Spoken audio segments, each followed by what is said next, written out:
He wasn't the loudest voice in the room. He wasn't the one asking to sit at the head of the table, but John stayed close.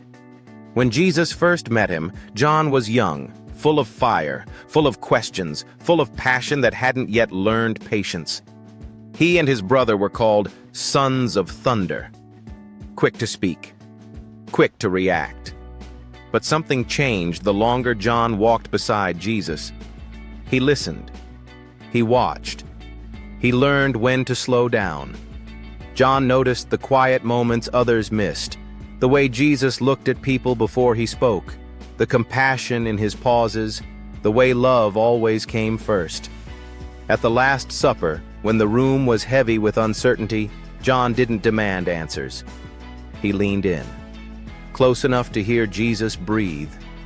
And when everything fell apart, when fear scattered the disciples and the cross rose into the sky, John stayed. While others watched from a distance, John stood near. He saw the pain. He heard Jesus speak words of forgiveness. And in one of his final moments, Jesus looked at John and entrusted him with something sacred, his own mother. That's who John became. Not just a follower, but a keeper of love. Years later, when John wrote his story, he didn't begin with a birth or a genealogy. He began with light, because that's how he remembered Jesus, not just as a teacher, not just as a miracle worker, but as life itself, shining into darkness. John lived long enough to see the world change.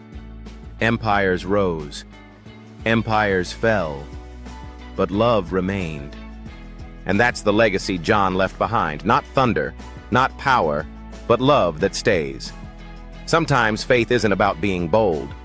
Sometimes it's about being faithful, staying close, standing firm, and choosing love no matter the cost.